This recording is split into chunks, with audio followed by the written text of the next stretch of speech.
la mi-journée, à la une de l'actualité de ce mardi, l'Union européenne promet une nouvelle vague de lourdes sanctions contre le Rwanda. Les dirigeants européens veulent durcir le ton sur le plan économique, diplomatique et coopératif. L'UE promet à Kigali un isolement sans précédent suite au massacre et crimes commis dans l'est de la RDC. L'annonce a été faite par l'ambassadeur de la RDC par une délégation européenne. On en parle au début de ce journal. Également, il se marque de 15h30, 600 jeunes prêts à quitter la vie civile. Ces jeunes volontaires motivés, recrutés et regroupés pour la formation au camp d'Ilo de la province du Lualaba veulent rejoindre l'armée nationale pour faire face à la 23. Ces nouvelles recrues ont reçu la visite du président du Sénat, Jean-Michel Samaloukonde, nous a appelé à faire preuve du patriotisme.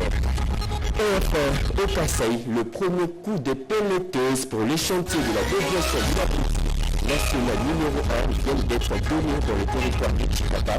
C'est 34 000 $, c'est le montant de ces travaux qui vont durer 3 mois et c'est exécuté par l'office de route. C'est le gouverneur lui-même qui a lancé ces travaux. Voilà tout le titre.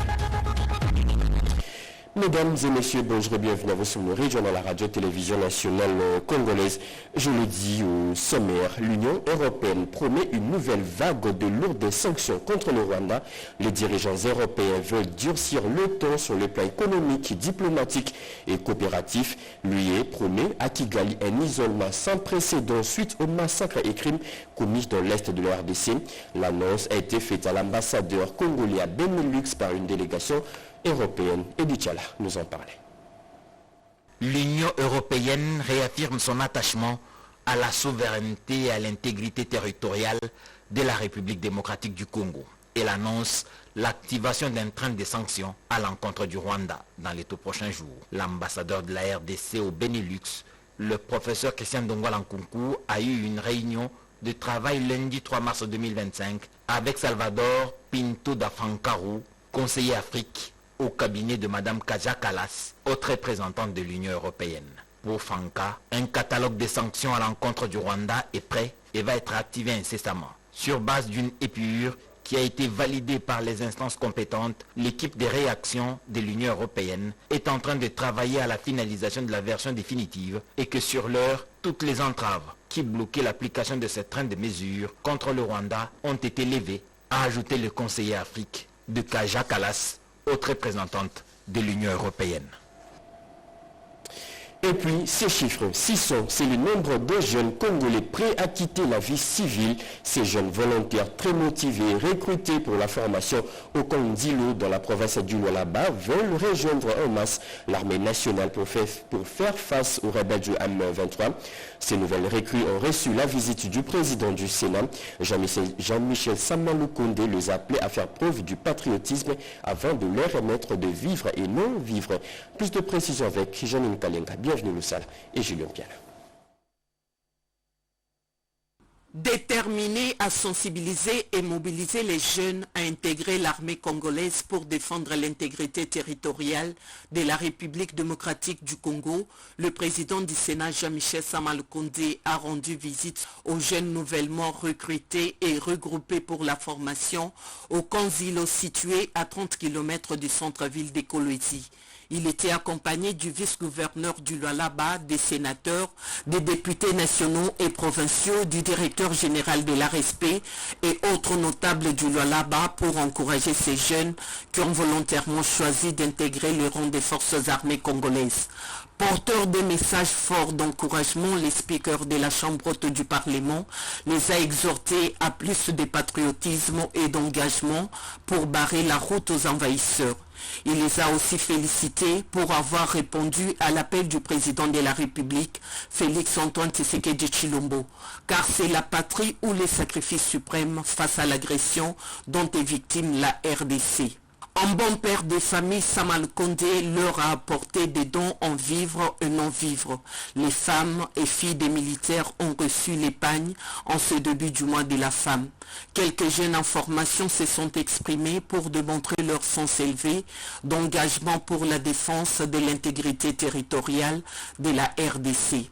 À travers son message d'encouragement, Samal Kondé a aussi lancé un appel à d'autres jeunes à suivre cet exemple pour une montée en puissance de l'armée congolaise. Le message ici, c'était d'abord de venir constater la matérialisation de l'appel à la mobilisation totale, surtout la mobilisation des jeunes de son Excellence M. le Président de la République, Félix Antoine Tshisekedi Tshilombo.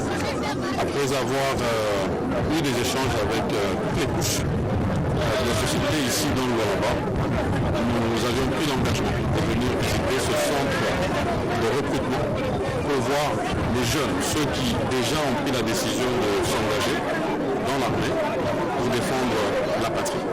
Je suis venu donner un mot d'encouragement pour leur dire qu'il constitue notre fierté d'avoir répondu à cet appel et qu'ils doivent se considérer comme des modèles pour les autres jeunes. Partout où il est passé, le speaker de la Chambre haute du Parlement, Samal Kondé, a sensibilisé la population à éviter la division, arme utilisée par l'ennemi. L'éclat de la mobilisation générale va bientôt sonner face à l'agression rwandaise. La première ministre sera de nouveau sur le terrain dans toutes les provinces pour une tournée nationale de sensibilisation. Les provinces du Congo central, Kwilu, Kwango et Maindombe sont les premières provinces concernées. Judith Suminwa l'a dit au président des assemblées de toutes ces provinces, Shimon Dondo, Patrick Djokoku et Pompomba nous en parlaient. Cette tournée de la chef du gouvernement vise à mobiliser la population contre l'agression dont le pays est victime de la part du Rwanda via ses supplétifs de l'AFC M23. La première ministre se rendra dans les provinces du Congo central, du Kwilu, du Kwango et du Maindombe. Elle appellera également les jeunes en âge de combattre à s'enrôler dans les forces armées de la RDC pour défendre la patrie. Les présidents des assemblées provinciales, en tant qu'élus du peuple, ont été appelés à jouer un rôle clé dans cette mobilisation. En tant qu'élus, nous sommes les représentants de ce peuple-là. Et par conséquent, ce peuple-là est avec nous au quotidien. Et nous croyons que c'est nous qui allons mobiliser pour que ce peuple-là vienne écouter la Première ministre qui va être là pour représenter les messages du chef de l'État. Et donc nous sommes déjà concernés, et surtout à ce qui nous concerne, nous du Congo central, elle est déjà à nos portes. Et donc dès que nous quittons ici, moi et mon collègue de Kinshasa devons déjà quitter pour le Congo central afin d'accueillir l'arrivée de la Première ministre. Et donc déjà je profite à l'occasion pour annoncer à toute notre population du Congo central, du Kwango, du Kwilu et de Maindombe l'arrivée imminente de la Première ministre pour que nous puissions être mobilisés derrière les chefs de l'État et l'armée de notre pays pour botter dehors tous les ennemis de notre pays. La tournée de la Première ministre Judith Suminwa Tuluka dans les différentes provinces de la RDC s'inscrit également dans la continuité de la campagne Congolais Téléma. Entendez, Congolais lève-toi. Campagne qui appelle chaque citoyen à agir pour la nation et à soutenir les efforts de défense du territoire national. Un nouveau chantier s'est ouvert depuis le week-end dernier dans la province du Congo central sur les travaux de réhabilitation de la route Louvaka. Les coups d'envoi ont été donnés par les gouverneurs. Parmi les invités de marque de cette cérémonie, le vice-premier ministre en charge de l'économie, Daniel Mukoko Samba, a saisi l'occasion pour appeler à une mobilisation générale face à l'agression rwandaise. Rodépanda pour le reportage. Présent en Banzangungu, son fief électoral, où il a pris part le samedi 1er mars à la cérémonie de lancement des travaux d'asphaltage de la route Louvaka sur son tronçon, les reliant avec la route nationale numéro 1 Kinshasa-Matadi et les sites abritant l'Université Congo. Le vice-premier ministre, ministre de l'économie nationale, Daniel Mukoko Samba, a trouvé l'occasion opportune pour adresser devant la population de Mbanzangungu et plusieurs notables Congo un message fort de la mobilisation contre l'agression dont est victime la RDC dans sa partie Est. Daniel Mukoko Samba a rappelé l'appel du président de la République Félix Tshisekedi qui invite les Congolais de rester debout afin de barrer la route à l'ennemi de notre pays, le Rwanda, et ses complices terroristes du M23 AFC. Le président de la République, son Excellence Félix Antoine Tshisekedi Tshilombo nous a demandé de demeurer les Congolais debout. Debout contre l'agression, debout pour l'unité nationale. Ce qui se passe à Goma, à Bukavu, à Bunagana, à Tchanzu, dans les territoires de Rutshuru, de Masisi, concerne tous les Congolais, y compris vous et nous, ressortissants de la province du Congo central. Et en ce moment difficile, nous devons tous rester mobilisés pour la seule cause de défendre l'intégrité de notre territoire national, la souveraineté de notre pays, mobilisés derrière le chef de l'État, commandant suprême des forces armées de la République démocratique du Congo. En sa qualité de président du conseil d'administration de l'Université Congo, Daniel Mukoko Samba a accompagné le gouverneur du Congo central, Grace Bilolo, pour lancer officiellement les travaux d'asphaltage de la route Luvaka qui devra désenclaver les sites de la première université du Congo central. Sans électricité depuis 15 ans, Daniel Mukoko Samba et Grace Bilolo ont également présidé la cérémonie de l'inauguration de la cabine électrique de 250 kVA devant fournir du courant électrique au site universitaire. Et derrière le chef de l'État, c'est tout le pays qui s'active pour faire face à l'agression rwandaise. Le mouvement associatif de la jeunesse aussi, dans la province de l'Atchopo. Ce mouvement a organisé une matinée d'information et de redynamisation au cours de laquelle un appel à un enrôlement massif a été lancé. Pierre Mbouy Saïdi. En dépit des offres multiformes et multisectorielles, consécutives à la guerre asymétrique, et à la situation sécuritaire aux grandes conséquences socio-humanitaires qui se vivent présentement dans la partie est du pays. La synergie des associations juvéniles de l'Ituri en particulier et de toute la République démocratique du Congo en général, regroupés tous au sein du mouvement de réveil de la jeunesse congolaise MRJCO, l'un des membres de l'Union sacrée pour la nation, s'engage à soutenir le chef de l'État Félix Antoine Tshisekedi Tshilombo, commandant suprême de la force militaire de notre police nationale, nos FRDC et Wazalendo, engagés au front à travers la déclaration ci-après. Soyons sereins et confiants. Rassemblons-nous tous sans distinction de tribus ou de couleurs politiques autour du chef de l'État jusqu'à l'aboutissement victorieux de cette guerre injuste nous imposée par le Rwanda et ses complices. D'où cette série de vœux émis et proposés au chef de l'État, Félix Antoine Tshisekedi Tshilombo, dans son pouvoir discrétionnaire. Pour la formation du gouvernement de crise, nous exhortons le chef de l'État de s'appuyer sur les services de sécurité pour l'identification des acteurs ou animateurs de ce futur gouvernement de crise, sans tenir compte de la majorité parlementaire. Nous exhortons aussi le chef de l'État de nommer également des militaires à certains postes de souveraineté comme à la défense nationale et à l'intérieur comme le pays est en guerre. Ensuite, déclarer l'état de siège dans toutes les provinces pour permettre au chef de l'État de nommer des gouverneurs militaires qui vont travailler jusqu'à la fin de la guerre. À l'instar d'autres mouvements associatifs et partis politiques, ONG et regroupements ethnico-linguistiques, les mouvements de réveil de la jeunesse congolaise MRJCO jouent à travers cette prise de position sa plus belle partition pour le dénouement heureux de cette guerre asymétrique d'agression nous imposée par les ennemis de la paix.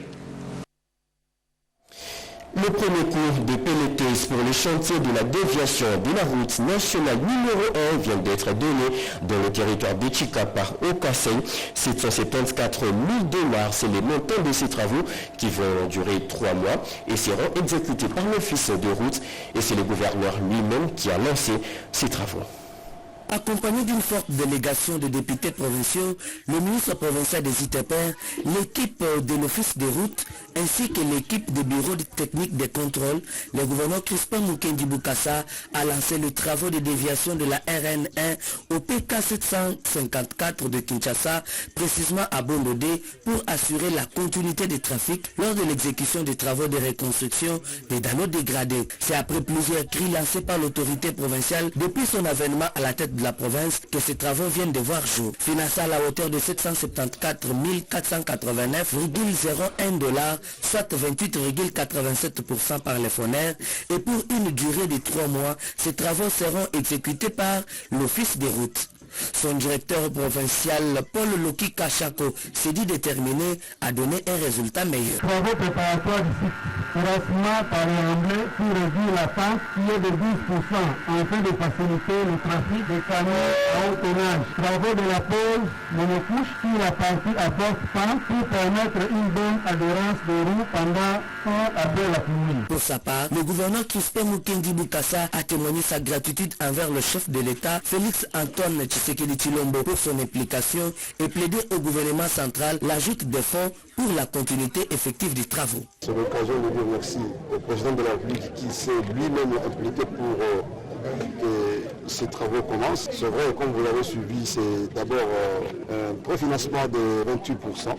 Nous allons pousser pour que on donne totalement le financement afin de permettre à l'office de route de mener à temps réel les travaux. Un autre chantier ouvert cette fois-ci dans le Kasaï central sur les travaux de construction d'un nouveau parc automobile par la direction provinciale de l'UNPP.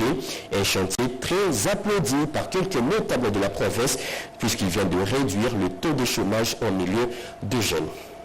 Ce que vous faites pour moi, sans moi et contre moi, c'est au regard de cet adage qu'une délégation de l'Institut national de préparation professionnelle, l'UNPP Kasaï central, conduite par son directeur provincial, a échangé ce week-end dans la commune rurale de Matamba avec la notabilité venue des coins et recoins du territoire de Kazumba en rapport avec le grand projet qui consiste à ériger un parc automobile qui comprendra un centre de contrôle technique automobile pour les véhicules lourds et légers. Très heureux de voir tout le monde adhérer à l'unanimité à cette initiative ambitieuse, Divin Meba, directeur provincial de l'INPP, remercie le président de la République et son directeur général qui ont pensé à la formation de la population de cette contrée pour favoriser le développement. Nous sommes là à 25 km de la ville de Kananga. C'est pour essayer d'ériger un parc automobile qui comprendra le centre de contrôle technique automobile pour les véhicules légers et les véhicules lourds. C'est pour faire bénéficier à nos populations de cette contrée une formation de qualité et favoriser le développement pour nos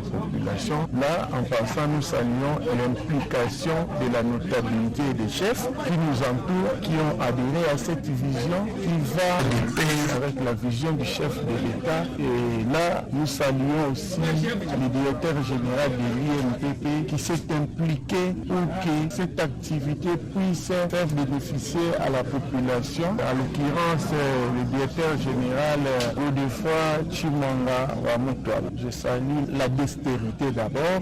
Tous les chefs que vous voyez se sont impliqués, ils sont d'accord pour qu'on puisse faire avancer ce projet. Notons que cette descente du directeur provincial de l'UNPP à Matamba est la deuxième après le passage de la délégation nationale de cet établissement public de l'État qui a eu aussi à échanger avec le gouverneur de province pour cette même fin.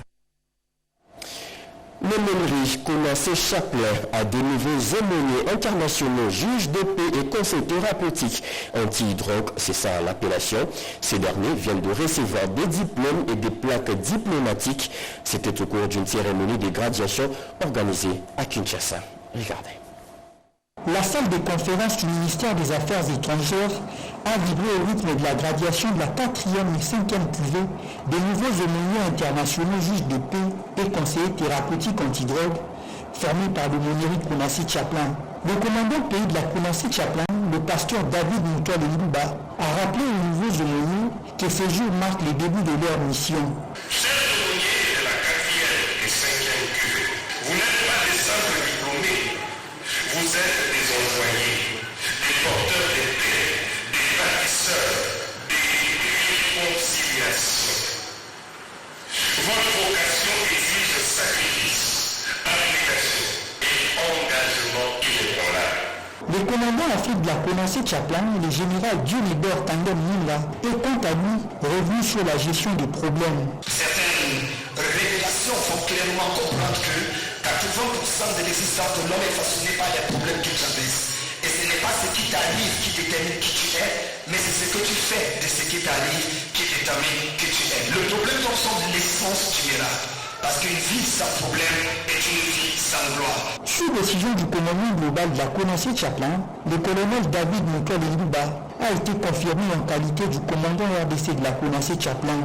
L'aumônerie CONACE Chaplin a saisi cette opportunité pour décorer quelques personnalités qui se distinguent dans leur domaine, parmi lesquelles le ministre de la Justice Constant Mutanda, le pasteur Ken Wamba du Centre missionnaire Philadelphie et l'ambassadeur Mutanda.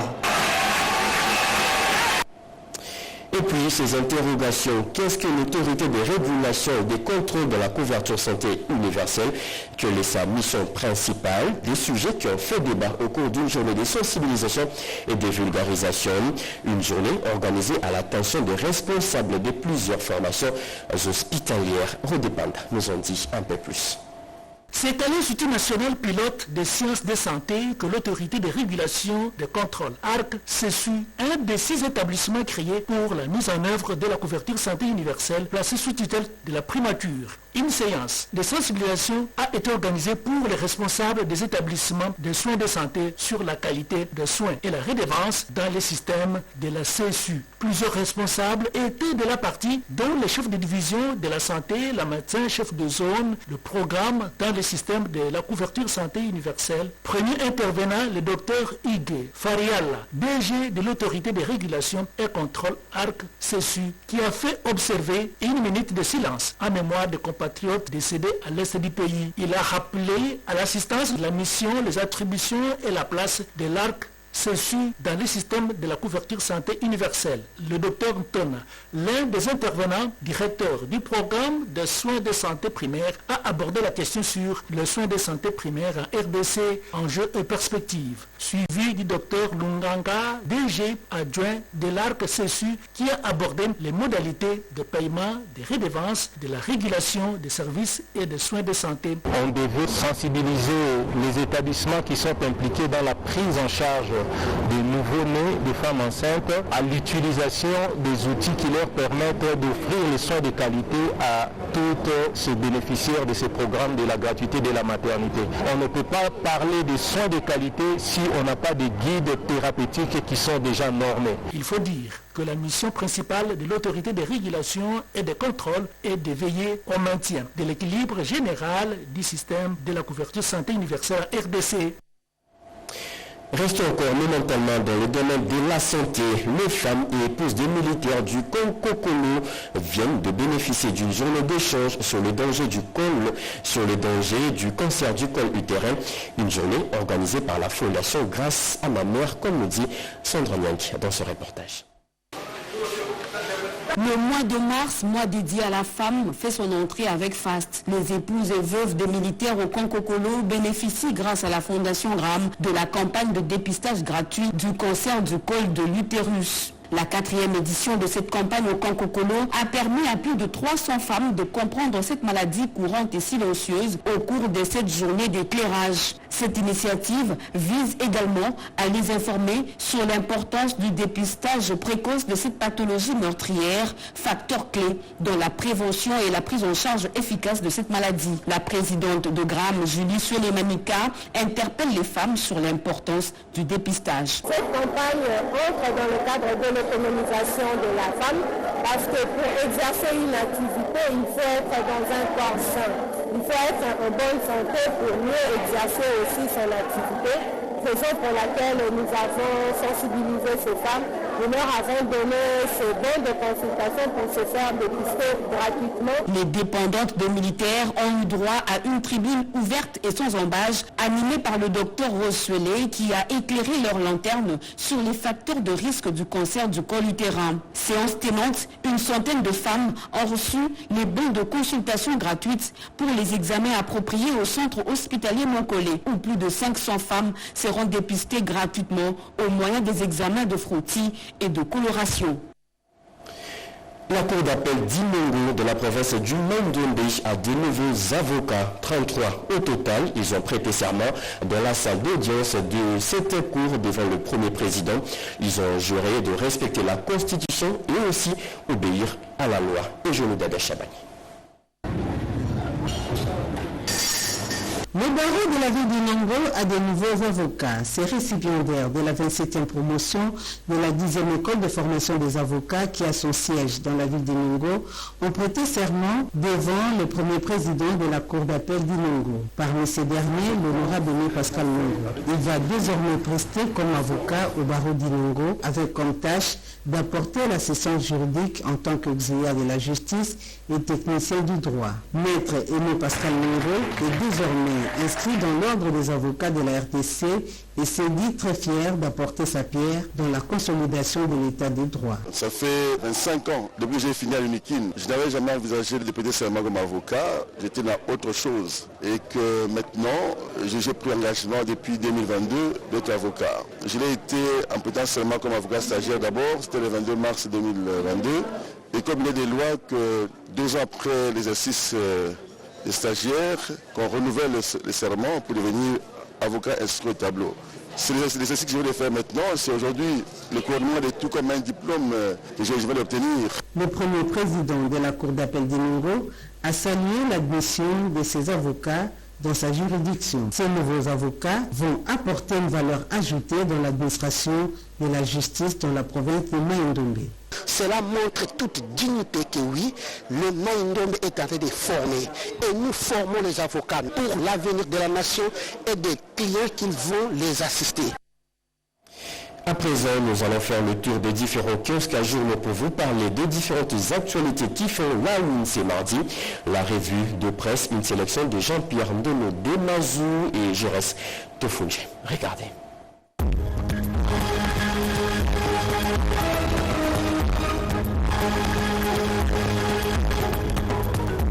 Bienvenue mesdames, messieurs à cette revue de presse le mardi 4 mars 2025. Le Canada sanctionne le Rwanda pour violation de la souveraineté de la RDC, rapporte actualité.cd. Le gouvernement canadien a annoncé lundi une série de sanctions contre le Rwanda en réponse à son implication dans le conflit dans l'est de la RDC. Dans un communiqué conjoint, la ministre des Affaires étrangères, celui du développement et la ministre de la promotion des exportations ont condamné dans les termes les plus fermes la progression du 1-23 qui a récemment pris le contrôle de plusieurs zones dont Goma et Bukavu. En réaction aux actions du Rwanda, Ottawa a décidé de suspendre l'octroi de permis pour l'exportation des biens et technologies contrôlées vers le Rwanda, de mettre un terme aux nouvelles initiatives commerciales et de restreindre son soutien aux entreprises privées engagées dans des activités économiques avec le Rwanda. Bukavu, des éléments du 1-23 tués par les Wazalendo à Kadutu et à Izirangabo titre le potentiel.cd. Dans la matinée du lundi 3 mars 2025, une nouvelle incursion de Wazalendo a été signalée dans la zone de camp PV à Karali, située dans la commune de Kadutu à Bukavu. Au cours de cette opération, les Wazalendo ont réussi à neutraliser au moins 6 éléments de 1-23 avant de se replier vers l'Ouakabiri. La communauté locale appelle à une solidarité accrue pour soutenir les Wazalendo dans leur combat. Ituri, 3 morts dans un accrochage entre l'armée et les Maïmaï à Mambasa, annoncé sur cette coïncidence. Un accrochage a opposé tôt le matin du lundi 3 mars 2025 les phares d'ici à des miliciens Maïmaï se réclamant être des Wazalendo à Makomo, une brigade de la chaufferie de Babila Babombi en territoire de Mambasa en Ituri. Des sources concordantes de la nouvelle société civile congolaise dans la région dressent un bilan provisoire de 3 miliciens neutralisés et leur camp incendié. L'incident est intervenu après beaucoup de cris d'alarme de la population, dont majoritairement agricultrices, sur les menaces et tracasseries imposées par ces miliciens. Auteur du qualificatif poison rwandais, Patrick Muyaya se révèle un vrai défenseur de la guerre communicationnelle, notre vraie thématique. Au niveau du front communicationnel, le ministre Muyaya n'a jamais reculé depuis la campagne Bendele Kouyaté en soutien au FARDC. Aujourd'hui, le ministre de la communication immédiate est en train d'abattre un travail assez remarquable face à la désinformation calculée du Rwanda et ses supplétifs du 1-23 AFC. Grâce à son savoir-faire de communication, Patrick Muyaya a réussi à trouver un qualificatif approprié pour contrecarrer tous les affaires médiatiques rwandais basés sur l'art du mensonge, le poison rwandais. Cette expression sert à démanteler le côté mensonger des discours tenus par les responsables rwandais et du 1-23 dans le but de préserver le narratif congolais sur la guerre d'agression dont est victime la RDC. Et c'est par cette revue de presse que nous bouclons complètement ces jours.